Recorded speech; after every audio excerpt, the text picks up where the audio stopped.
Very good morning చిచ్చాస్. ఏంది మళ్ళీ అందరూ ఆఫీస్కి వెళ్ళిపోయి రెడీ ఉన్నారా? బ్యాక్ టు బ్యాక్ 2 హాలిడేస్ వచ్చినాయి కదా. సండే రోజు వచ్చింది, ఉగాది రోజు అందరికి తెలుసు. ఇంకోటి నిన్న రంజాన్ అయింది కాబట్టి సో అందరూ ఆఫీస్కి వెళ్తున్నట్టు ఉన్నారు, వాళ్ళ వర్క్ లైఫ్లో వాళ్ళు బిజీ ఉన్నట్టున్నారు. వెళ్ళే ముందర జర్ర ఒకసారి నా వీడియోని చూసి లైక్ చేసి కమెంట్ కొట్టివ్వండి. నేను చెప్తూనే ఉన్నా బట్ ఎవరు ఏం చేస్తలేరు, బట్ చెప్పాల్సిన రెస్పాన్సిబిలిటీ నాది కాబట్టి చెప్తున్నా. సో ఇవాళ ఎవరెవరు మ్యాచ్ ఉంది మళ్ళీ అంటే Lucknow super Giants versus Kings 11 Punjab match అయితే ఉంది. వీళ్ళిద్దరి మధ్యలో ఒక మంచి మ్యాచ్అప్ అనేది ఉంది. ఇప్పటివరకు వీళ్ళిద్దరి మధ్యలో 4 మ్యాచెస్ అయితే లక్నో సూపర్ జైంట్స్ 2 సార్లు గెలిస్తే కింగ్స్ 11 పంజాబ్ ఒక్కసారి గెలిచింది.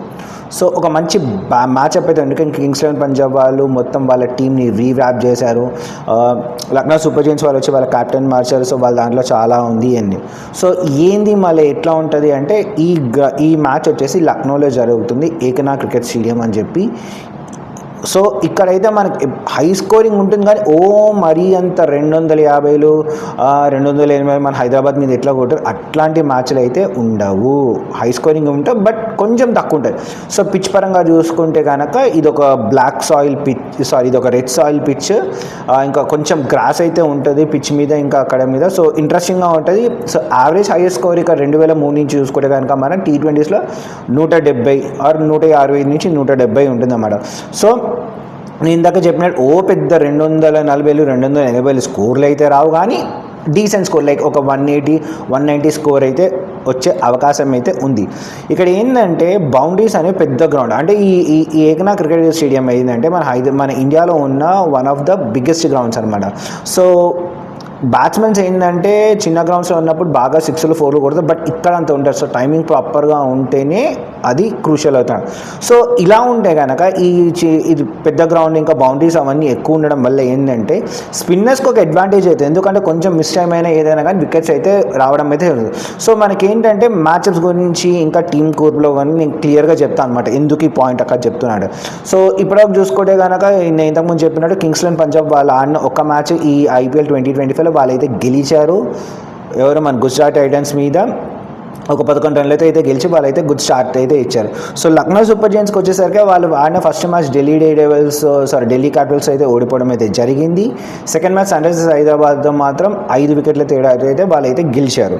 అక్కడ మనం చూసాం ఎవరు మన లక్నో సూపర్ జైంట్స్ వాళ్ళ కెప్టెన్ రిషబ్ పంత్ చాలా కాన్ఫిడెంట్గా చెప్పాడు, వాళ్ళు 300 కొడితే మేము 300 చేజ్ చేస్తాము అని. అంటే 300 ఒక ఎగ్జాంపుల్ తీసుకున్నాను, వాళ్ళు ఎంత కొట్టినా కానీ మేము అది చేజ్ చేసే కేపబిలిటీ అది ఉందని మా దగ్గర ఉందని వాళ్ళైతే చూశారు. సో టీమ్స్ కన్నా ముందర ఒక 2 ప్లేయర్స్ గురించి అయితే మనం మాట్లాడాలి. IPLలో ఎప్పుడన్నా సరే నాకు తెలిసి ఎవరికైతే హై ట్యాగ్ ప్రైజ్ ఉంటుందో, అంటే ఎక్కువ బిడ్ అయ్యి ఎక్కువ డబ్బులకు కొంటారో ఆ ప్లేయర్ ఎక్కువగా పర్ఫామ్ చేయాలి. అలాంటి ఒక ప్లేయరే ఈ సంవత్సరంలో లక్నో సూపర్ జైంట్స్ వాళ్ళ కెప్టెన్ రిషబ్ పంత్.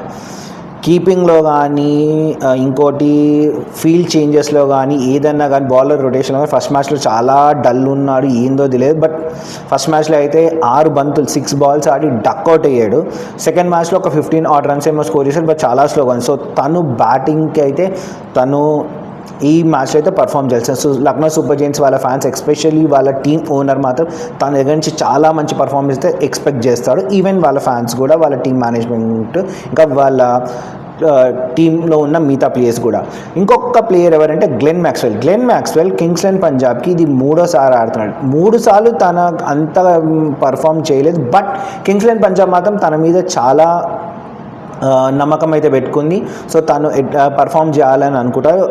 గుజరాత్ టైటన్స్ ఆడిన ఒకే మ్యాచ్లో కింగ్స్ 11 పంజాబ్ మ్యాచ్లో ఎవరు మన గ్లెన్ మ్యాక్స్వెల్ డక్అవుట్ అయ్యడం అయితే జరిగింది.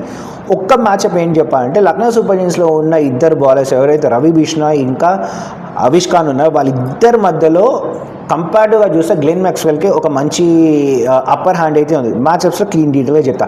ఇప్పుడు టీం పరంగా చూసుకుంటే ఇది స్లో బౌలర్స్కి కొంచెం అడ్వాంటేజ్ ఉంటుంది అని నేను చెప్పాను కాబట్టి, స్పిన్నర్స్కి అడ్వాంటేజ్ ఉంటుందని చెప్పాను కాబట్టి కింగ్స్ 11 పంజాబ్లో లాస్ట్ టైం ఎవరైతే విజయ్ కుమార్ వైశాఖ్ ఉన్నాడో తనని టీం వాళ్ళు ఏమైనా పక్కన పెట్టి హర్ప్రీత్ బార్ని తీసుకొస్తారంటే చాలా హార్ష్ కాల్ అని చెప్పాలి. ఎందుకంటే లాస్ట్ మ్యాచ్ ఏదైతే కింగ్స్ 11 పంజాబ్ గెలిచిందో అది తన వల్లే గెలిచింది. రూథర్ఫర్డ్ ఇంకా బట్లర్ ఇద్దరిని వైడ్ లైన్కి కొంచెం పక్కన బాల్స్ వేస్తూ వైడ్ ఆఫ్ స్టంప్ బాల్స్ వేస్తూ బాగా ఇబ్బంది పెట్టాడు. తను వచ్చిన తర్వాత వాళ్ళు కంబ్యాక్ అని చెప్పారు. బట్ టీమ్ ఇంపార్టెంట్ కాబట్టి తనని పక్కన పెట్టే అవకాశం అయితే ఉంది అని నాకు అనిపిస్తుంది. సో కింగ్స్ 11 పంజాబ్ వాళ్ళ ప్రాబబల్లీ 12 ఎవరెవరు ఉంటారు, 11 ఇంకా 12 చెప్తాను. ప్రభుసింహన్ సింగ్, ప్రియాంష్ ఆర్యా, శ్రేయస్ అయ్యర్ వాళ్ళ captain, Shashank Singh, Marcus Stoinis, Glenn Maxwell, Suryansh షెండే, లాకీ ఫర్గ్యూసన్ నేను అనుకుంటున్నాను అజ్మీర్ ఓజాయ్కి, ఎందుకో చెప్తాను. ఇంకా Marco Jansen, Arshdeep Singh, Yuzvendra Chahal, Vyshak Vijay Kumar or Harpreet Brar వీళ్ళ దాంట్లో ఉంటారు. సో ఒకవేళ వైశాఖ్ కుమార్ రాకపోతే కనుక తనని ఇంపాక్ట్ ప్లేయర్గా అయితే తీసుకురావచ్చు. ఇక నేను లాకీ ఫర్గ్యూసన్ నేను ఎందుకన్నా అంటే లాకీ ఫర్గ్యూసన్ ఎల్ఎస్జీ ఇద్దరు బ్యాటర్స్ మీద ఒక మంచి అద్భుతమైన రికార్డు. అది ఎవరంటే డేంజరస్ పూనకాలు తెప్పించే నికోలస్ పూరన్ మీద, ఇంకోటి రిషబ్ పంట్ మీద. సో ఇప్పటివరకు నికోలస్ పూరన్కి 20 రన్స్ కొట్టాడు లాకీ ఫర్గ్యూసన్ మీద, ఓన్లీ 17 బాల్స్కి.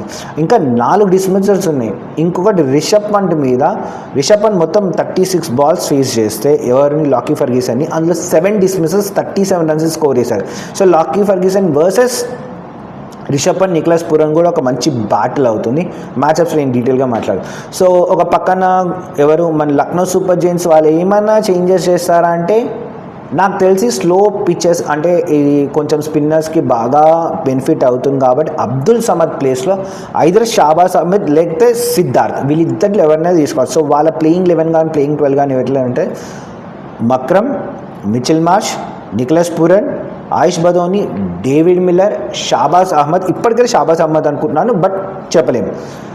షాబాజ్ అహ్మద్, షద్దల్ ఠాకూర్, రవి బిష్నాయ్, ఆవిష్ ఖాన్, దిగ్విజయ్ రాతి ఆర్ ప్రిన్స్ యాదవ్ లాస్ట్ మ్యాచ్లో చాలా అద్భుతంగా పర్ఫామ్ చేస్తే తను అయితే ఉంటాడని అనుకుంటున్నాను. సో ఇప్పుడు చెప్తాను ఏంటంటే నేను అన్న ప్రకారం ఎవరు అబ్దుల్ సమద్ ఒక బ్యాటర్ ప్లేస్లో ఎందుకు వాళ్ళు ఇంకో షాబాజ్ అహ్మద్ కానీ సిద్ధార్థ్ కానీ తీసుకొస్తారు అనుకుంటే కింగ్స్ 11 పంజాబ్ చూసుకుంటే మన టాప్ 5 వాళ్ళందరూ రైట్ హ్యాండర్స్ ఉన్నారు. ఈవెన్ వాళ్ళ కెప్టెన్ మ్యాక్స్వెల్, మార్కస్ స్టోయినిస్, ఇంకా ఎవరు వాళ్ళ ఓపెనర్ శశాంక్ సింగ్, ఆర్యా, ఇంకా ఎవరు ప్రభుసింహన్. సో వీళ్ళందరూ రైట్ హ్యాండ్స్ ఉన్నారు కాబట్టి రైట్ హ్యాండర్స్కి ఎగెన్స్ట్గా లెఫ్ట్ ఆర్మర్ షాబాజ్ అహ్మద్ ఇంకా అబ్దుల్ సమద్ చాలా అద్భుతంగా బాల్ చేశారు. సో దాని ఒక్క రీజన్ వల్ల నేను అనుకుంటున్నాను అబ్దుల్ సమద్ ప్లేస్లో ఇతను ఎవరో మన షాబాజ్ అహ్మద్ కానీ సిద్ధార్థ్ కానీ వస్తారేమో అని చెప్పి వాళ్ళ టీంలో అయితే నాకు అనిపిస్తుంది. మళ్ళీ చూద్దాం.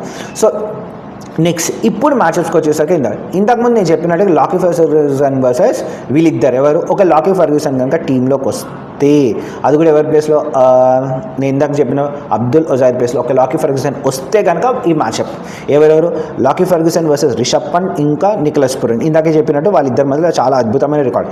ఇంకొక మ్యాచ్అప్ వచ్చేసరికి యుగేందర్ చహల్కి అయితే నికోలస్ పూరన్ మీద చాలా చెత్త రికార్డ్ ఉంది.